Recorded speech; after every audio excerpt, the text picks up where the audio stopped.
Dilanjutkan kembali Rizky, di share apanya, screen-nya.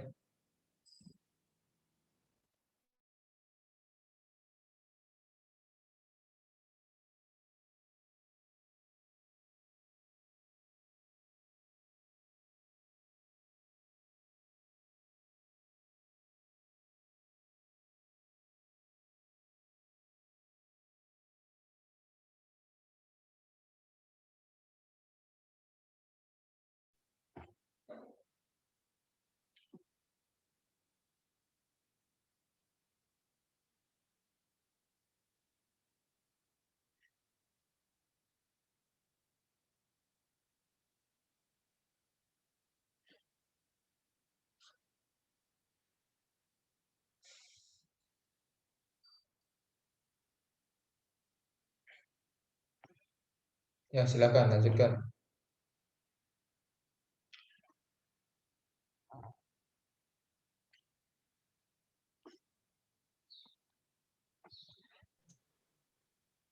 Sudah jelas, Pak? Ya, sudah. Nampak, teman-teman? Oh, belum. Udah, Pak? Belum.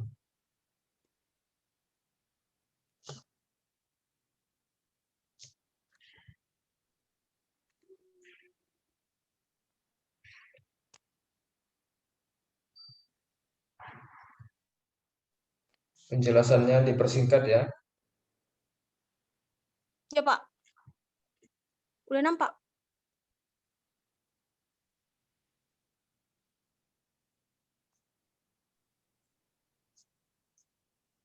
Sudah nampak, Pak? Belum, sebentar lagi. Dalam proses mungkin. Iya. Belum, buka terus Ki. Udah. Udah tekan tuh buka. Ini masih di PPT-nya nih. Ah, Sudah. tuh udah. Udah. Udah.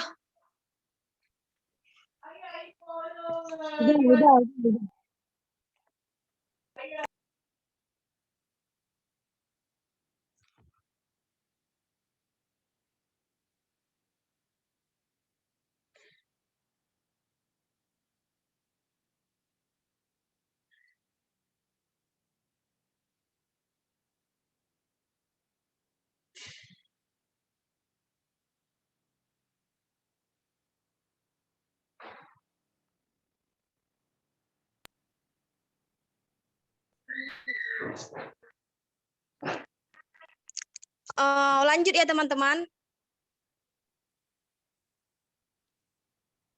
Selanjutnya yang kelima yaitu tentang biografi Abu Salamah. Nama lengkapnya mungkin teman-teman sudah baca, kita persingkat. Namun tabaqahnya ada di tabaqah 3, yaitu tabi'in di kalangan pertengahan. Selanjutnya yaitu penilaian kritikus hadis. Menurut Abu Zur'ah, yaitu dia siqah imam. Dan menurut Ibnu Hibban, dia siqah. Dan menurut Ibnu Hajar al-Asqalani, siqah muqtar. Dan menurut Az-Zahabi, ahad al-aimah. Dan menurut Abu Zar'ah, siqah imam. Jadi guru-guru beliau di sini ada Abu Hurairah, bertemu ya dengan Abu Hurairah. Terus ada Zainab binti Abi Salamah, Aisyah, Fatimah binti Qais Abu Bakar, dan ada murid-muridnya di sini Muhammad bin Amru bin Alqamah, dan Muhammad bin Muslim bin Syihab Az-Zuhri, Mus'ab bin Muhammad bin Syarhabil, Al-Munzir bin Abi Al-Munzir Al-Madani, Musa bin Uqbah. Yang saya garis bawahi ini berarti dia ketemu dan masuk ke skema sanad di atas. Selanjutnya biografi Abu Hurairah, nama lengkapnya teman-teman mungkin sudah tahu, berada di tabaqah pertama sahabat. Penilaian kritikus hadis terhadap beliau, Ibnu Hajar al-Asqalani berpendapat bahwa sahabat dan Az-Zahabi sahabat guru-guru beliau adalah Rasulullah SAW, Nabi, dan seterusnya. Berarti Abu Hurairah berjumpa langsung dengan Rasulullah karena sahabat. Dan murid-muridnya Abu Salamah bin Abdurrahman berjumpa ya. Dan selanjutnya teman-teman bisa lihat. Dan kesimpulan dari Abu Dawud, yang pertama, setiap perawi memiliki hubungan antara guru dan murid. Selisih usia antara guru dan murid yang paling jauh pun hanya 57 tahun.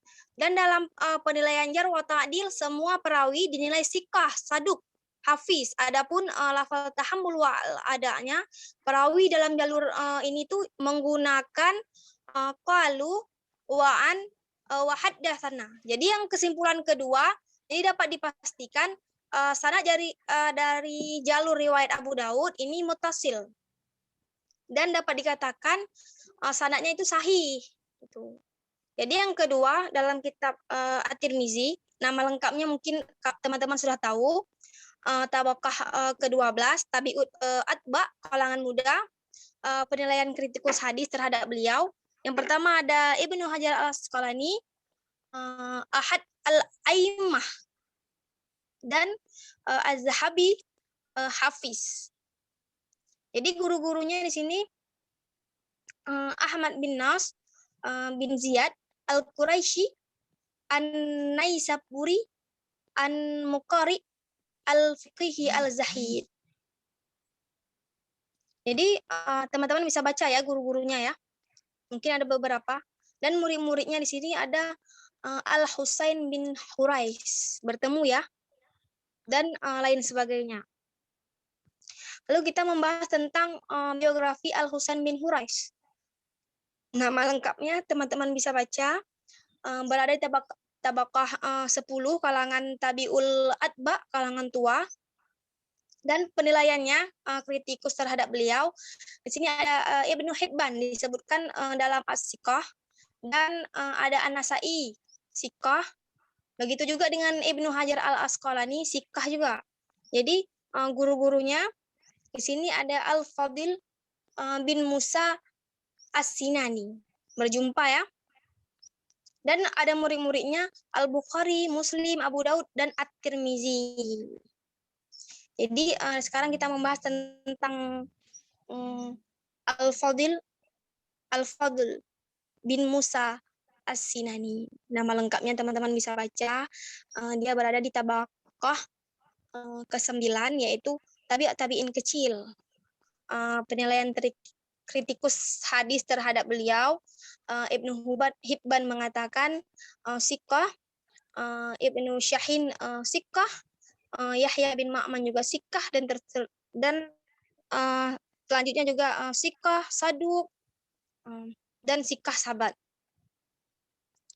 Jadi guru-gurunya di sini Muhammad bin Amru bin Alqamah, berjumpa ya. Dan murid-muridnya ada Abu Umar al-Husain bin Hurais.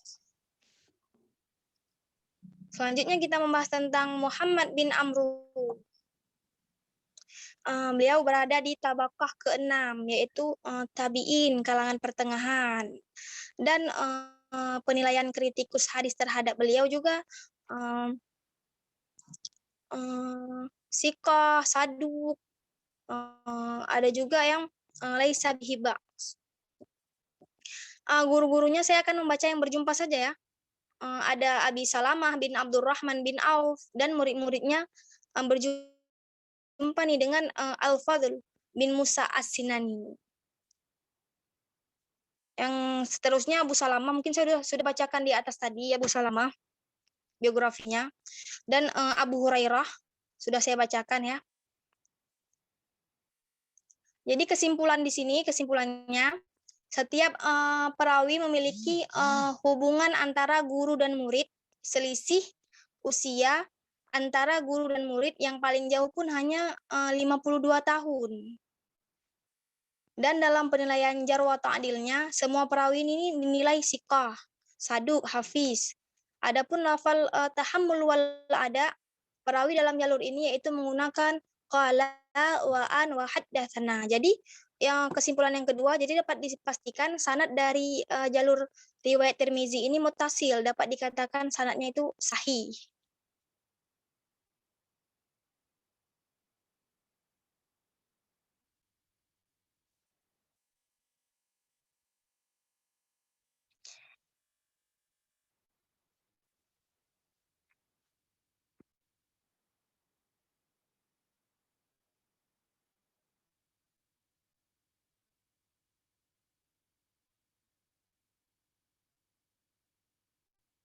Selanjutnya dari jalur periwayatan Ibnu Majah, nama lengkapnya teman-teman sudah tahu mungkin. Tabakah tidak diketahui.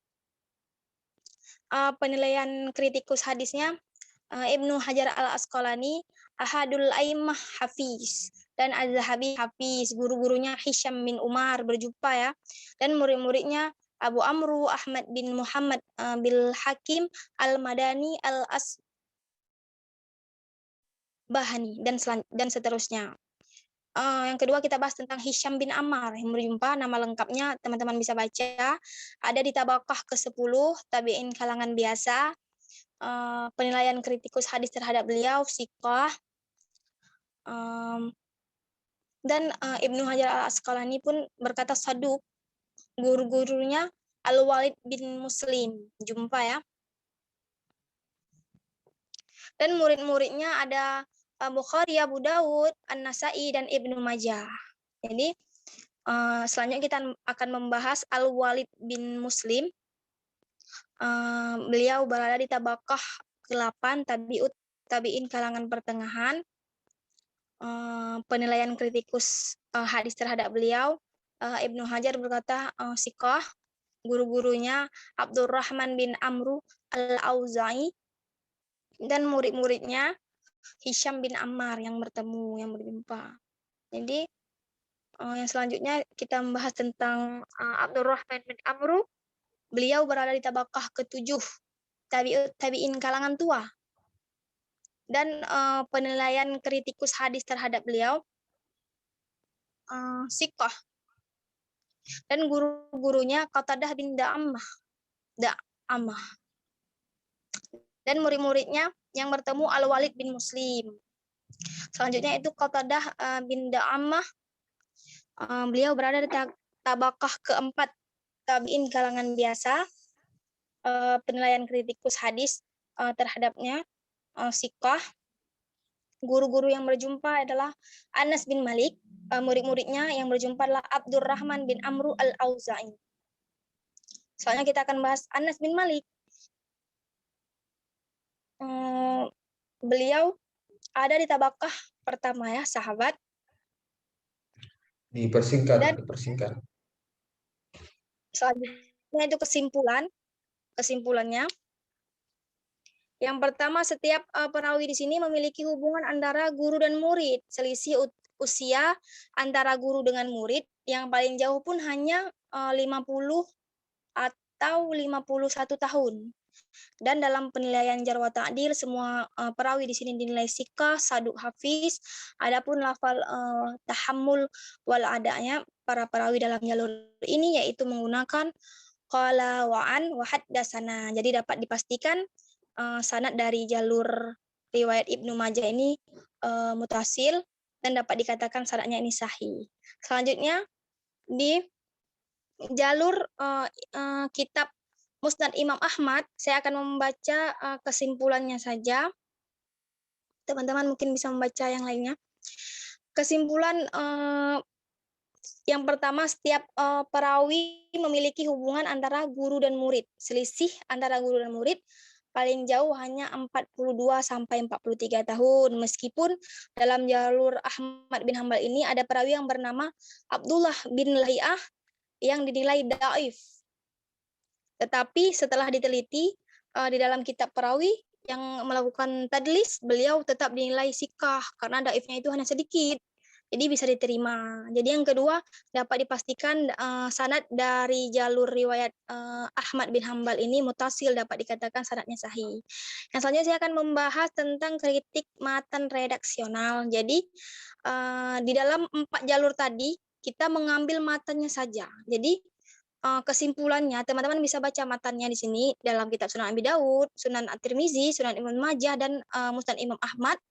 Jadi kesimpulannya di sini berbeda-beda matannya. Ada penambahan atau pengurangan kata, tapi tidak masalah karena redaksi dari setiap jalur itu memiliki maksud yang sama serta saling melengkapi gitu. Jadi ada kritik matan substansial. Yang pertama kesesuaian terhadap ayat Al-Qur'an. Jadi setelah mengenai hadis di atas, bukan mutlak Allah mentakdirkan umat manusia ini akan terpecah menjadi beberapa golongan di akhir zaman nanti. Tapi hal itu ya tergantung dengan perbuatan kita sendiri. Jika umat Islam konsisten dengan ajaran Islam, maka mereka akan bersatu. Tetapi jika banyak melakukan kemaksiatan dan melanggar ajaran Islam, maka mereka akan terpecah belah. Tapi di dalam ayat Al-Quran tidak ada pernyataan tentang umat Islam ini akan terpecah belah, tidak ada. Menjadi golongan-golongan, hanya saja ditemukan dalam surat Al-Quran, surat Ar-Rum, ayat 31 dan 32, yang artinya, dengan kembali bertaubat kepadanya dan bertakwalah kepadanya, serta dirikanlah salat, dan janganlah kamu termasuk orang-orang yang mempersekutukan Allah, yaitu orang-orang yang memecah belah agama mereka dan mereka menjadi beberapa golongan. Tiap-tiap golongan itu merasa bangga dengan apa yang mereka yang ada pada golongan mereka itu sendiri. Jadi maksudnya di sini adalah meninggalkan agama tauhid yang menganut berbagai kepercayaan gitu menurut hawa nafsu mereka. Jadi di sini tidak ada ayat Al-Qur'an yang mengatakan secara khusus bahwa umat Islam nanti akan terpecah belah menjadi 73 golongan, tidak ada. Yang selanjutnya teman-teman bisa baca ya. Yang kedua ada kesesuaian dengan hadis satu tema yang lebih sikah. Tidak ada dijumpain hadis yang lebih sikah yang mengatakan bahwa umat Islam ini akan terpecah menjadi 73 golongan, itu tidak ada. Hanya saja menganjurkan untuk mengokohkan antara muslim satu dengan muslim yang lain. Dan yang ketiga kesesuaian dengan fakta sejarah.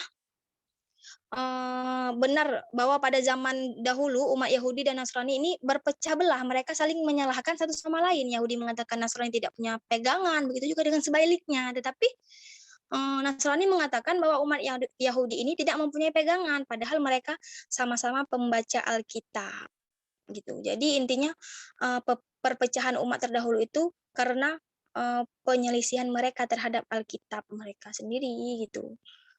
Terus selanjutnya itu sesuai tidak sih hadis ini dengan akal gitu. Jadi hadis ini sesuai dengan akal. Kenapa? Karena bisa saja umat Islam ini terpecah belah menjadi beberapa golongan di akhir zaman nanti. Hal ini bisa kita lihat pada zaman sekarang ini, di mana saat orang-orang mulai menyalahkan akidah, menyalahkan akidah orang lain, dan menganggap akidah dia sendiri itu yang paling benar gitu, sebagaimana dengan Yahudi dan Nasrani yang dahulu yang percaya kepada yang berpecah karena perselisihan paham antara Alkitab mereka itu. Jadi yang kelima kesesuaian dengan perkataan kenabian. Hadis ini sesuai dengan perkataan kenabian karena Rasulullah pun pernah berkata bahwa sepeninggal beliau itu akan ada banyak perselisihan. Contohnya seperti peristiwa pada masa Ali bin Abi Thalib, yang mana peristiwa itu menyebabkan timbulnya beberapa aliran seperti Syiah, Khawarij, dan lain-lain. Kemudian jika kita lihat hadis ini dari sisi kualitas perawinya pun, maka perawi tersebut di sini di setiap jalur dinilai baik gitu. Jadi kemungkinan bahwa matan hadis ini sesuai dengan perkataan kenabian. Jadi yang terakhir yaitu kesimpulan kualitas hadis. Jadi setelah saya cari meneliti dari setiap jalur, dapat kita tarik kesimpulan bahwa hadis ini berstatus li ghairihi. Kenapa? Karena hadis ini dari segi matan bertolak dengan Al-Quran dan hadis. Karena dalam Al-Quran tidak ada jelaskan dan tidak ada dibilang kalau menjadi akan terjadi perpecahan menjadi 73 golongan. Dan begitu juga di dalam hadis Nabi, tidak ada hadis yang lebih sikah yang sebenarnya tidak memenuhi kualitas hadis sahih. Namun karena banyak yang meriwayatkan hadis ini dari jalur yang sahih, maka hadis ini menurut saya sendiri yaitu hadisnya hasan li ghairihi.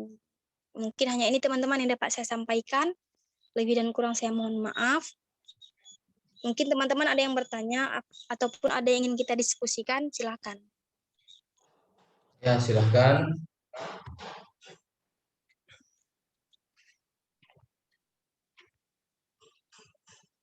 Ada yang mau bertanya?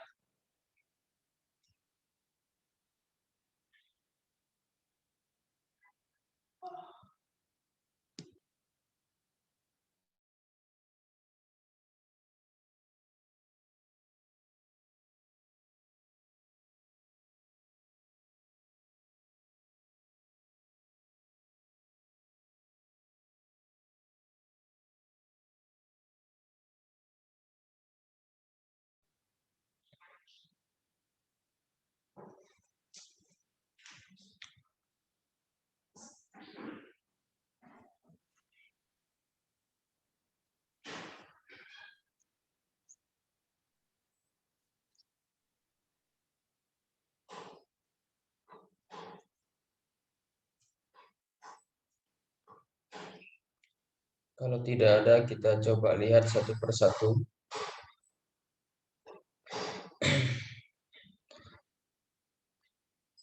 Pertama, yang perlu dijelaskan adalah sebelum mencantumkan redaksi lengkap hadis tersebut, sanad dan matan, Anda harus menjelaskan secara tertulis metode apa yang digunakan. Jadi harus ada di laporan takhris itu, saya menggunakan metode ini dengan cara melakukan beberapa hal berikut ini. Yang pertama, saya menelusuri misalnya menggunakan metode takhris berdasarkan salah satu daripada lafal hadis. Anda menyebutkan di dalam laporan takhris itu, saya menggunakan kata ini, menjumpainya di dalam bagian ini. Kalau kita menggunakan kitab Mu'jam Fahras, saya menelusuri kata iftaraqo, asal katanya faraqo. Saya menemukan dalam juz sekian. Ada kata faraqo, ada pecahan katanya iftaraqo atau iftaraqatil, iftaraqat. Dan menghasilkan hadis ini merujuk kepada kitab hadis yang ini pada bab pada kitab tentang ini pada bab sekian, nomor hadis sekian. Baru setelah itu baru Anda melampirkan redaksi lengkap hadis, sanad dan matan. Baru setelah itu terjemah. Jadi bagian yang kurang pada hasil penelitian Rizky ini adalah mencantumkan secara tertulis metode apa yang digunakan, menggunakan secara manual takhrisnya atau dengan menggunakan aplikasi apa. Dan proses Anda menemukan redaksi lengkap itu belum ada nampak di sini. Belum diuraikan secara tertulis. Kemudian, satu lagi yang paling utama, judulnya belum ada. Judul tugas atau penelitian takhrisnya belum ada. Itu ya. Kemudian setelah dilampirkan seluruh redaksi hadis dari kutubus sittah atau tis'ah itu, Anda membuat skema. Itu sudah ada skemanya. Kalau bisa skemanya dibuat ya dengan diketik dengan rapi, ini kan di foto ini. Tapi kalau tidak bisa ya tidak apa-apa, bisa difoto saja. Yang penting harus jelas tulisannya, namanya jelas, dan kalau bisa sanad yang lengkap itu, skema sanad yang lengkap terlampir di samping nama rawi itu tahun wafat. Tahun wafatnya harus terlampir, itu yang kurang di dalam skema ini. Selebihnya sudah bagus, nama-namanya sudah lengkap, dan lafal tahammul wal adanya juga sudah terlampir. Baru kita masuk kritik sanad. Pada bagian kritik sanad bisa seperti ini, dengan melampirkan terlebih dahulu nama mukharrijnya, kemudian guru mukharrij, dan yang terakhir adalah nama sahabat. Bisa dibalik. Misalnya Abu Hurairah terlebih dahulu untuk jalur Abu Dawud dan At-Tirmizi, kemudian Abu Salamah, kemudian Muhammad bin Amru, kemudian untuk jalur Abu Dawud Khalid, Wahab, baru kemudian Abu Dawud. Boleh dibalik ya. Oke, dalam hasil penelitian Rizki melampirkan terlebih dahulu nama Abu Dawud, berarti mukharrij. Setelah menyebutkan nama Abu Dawud, ya bisa langsung menuju nama berikutnya, yaitu untuk jalur Abu Dawud ya, Wahab bin Baqiyah. Oke, sudah dijelaskan semuanya nama lengkapnya. Jadi data-data rezeki ini sudah cukup lengkap. Yang belum sempurna adalah kesimpulan dari setiap selesai menyebutkan data seorang periwayat hadis. Itu perlu. Jadi kesimpulan tentang aspek pertama kebersambungan sanad, yang kedua keadilan dan ketobitan periwayat atau kesikohan periwayat, itu harus senantiasa ada pada setiap menjelaskan, setelah selesai menjelaskan data-data periwayat hadis. Jadi bukan seluruhnya selesai dulu dilampirkan data-datanya satu jalur, baru terakhir kesimpulan. Kesimpulan terakhir tetap perlu, tapi kesimpulan per rawi itu perlu. Contoh begini. Setelah disebutkan Wahab bin Baqiyah, coba lihat semuanya pada halaman yang menunjukkan data Wahab bin Baqiyah. Setelah selesai menjelaskan data-data Wahab bin Baqiyah, seharusnya Rizky Wahyuni menjelaskan kesimpulan apakah antara Wahab bin Baqiyah itu bersambung atau tidak dengan Abu Dawud. Dengan cara pertama memastikan bahwa antara Wahab bin Baqiyah itu terjadi hubungan guru dan murid, itu yang pertama. Yang kedua, jarak usia antara Wahab bin Baqiyah dengan Abu Dawud. Yang kedua, yang ketiga, status kualitas mereka masing-masing. Status Wahab bin Baqiyah, kualitas Wahab bin Baqiyah, kualitas Abu Dawud. Yang kelima adalah dengan melihat lafal tahammul wal ada antara Wahab bin Baqiyah dan Abu Dawud. Kalau kelima-lima data itu terpenuhi, maka kita bisa mengatakan sanad antara Wahab bin Baqiyah dan Abu Dawud bersambung. Dan Wahab bin Baqiyah termasuk riwayat yang thiqah. Kesimpulan itu harus ada. Demikian juga setelah melampirkan biodata lengkap dari Khalid bin Abdullah. Setelah menyebutkan biodata Khalid bin Abdullah, Rizky seharusnya menyampaikan kesimpulan begini. Khalid bin Abdullah pertama, bagaimana? Maksud saya, apakah Khalid bin Abdullah punya murid yang bernama Wahab bin Baqiyah? Tapi harus dicantumkan di situ. Setiap selesai menyampaikan biodata rawi. Saya lanjutkan. Ya. Apakah Khalid bin Abdullah punya murid bernama Wahab bin Baqiyah? Itu. Yang kedua, bagaimana jarak usia antara mereka? Yang ketiga,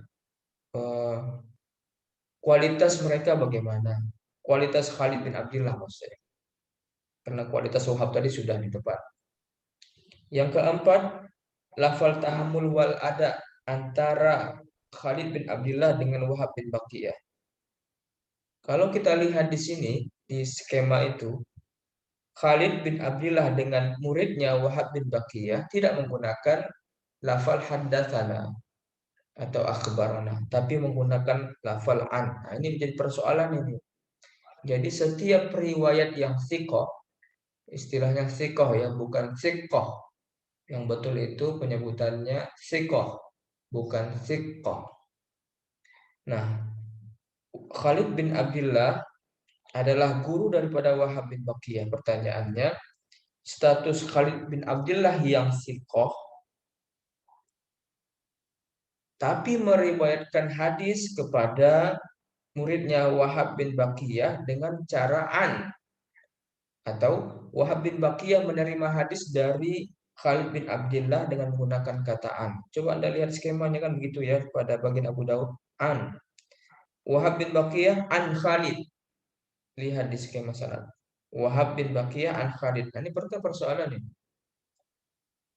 Apakah Wahab bin Baqiyah ini seorang yang misalnya yang termasuk, jadi terhadap riwayat, ini kata kuncinya begini. Terhadap riwayat hadis yang berstatus thiqah tapi menggunakan lafal tahammul wal adaan, di samping Anda harus membuktikan bahwa yang bersangkutan itu thiqah atau tidak dan punya guru murid yang tersebut namanya atau tidak, punya hubungan yang tidak terlalu jauh antara tahun wafatnya atau tidak. Perlu juga melihat daftar nama periwayat hadis yang tergolong mudallis atau tidak. Itu penting. Jadi kita harus melihat kitab Asmaul Mudallisin misalnya. Kitab-kitab Al-Mudallis. Apakah nama daripada Wahab bin Baqiyah termasuk riwayat yang memudalliskan hadis? Karena dia menggunakan an dari Khalid. Itu perlu. Jadi kalau sampai di sini saya lihat tidak ada data yang menunjukkan atau mengarahkan ke arah itu. Di sini tidak ada data yang seperti itu. Jadi ingat itu dia, meskipun riwayat itu thiqah, untuk memastikan dia bersambung sanadnya dengan gurunya dan dia thiqah, kita melihat apakah namanya terdapat di dalam daftar nama-nama periwayat mudallis. Dan ingat di dalam kitab mudallis itu pun bertingkat-tingkat. Ada yang tadlisnya masih diperbolehkan, artinya masih dianggap bersambung karena sangat jarang mentadliskan sebuah hadis. Ada yang sering melakukan tadlis.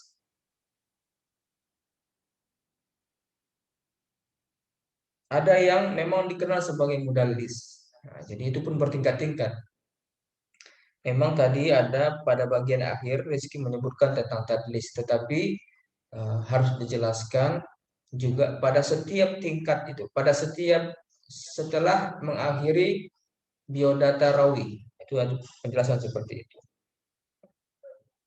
Kalau kita lanjutkan lagi misalnya, Khalid bin Abdullah pun meriwayatkan hadis dari Muhammad bin Amr pun dengan menggunakan an.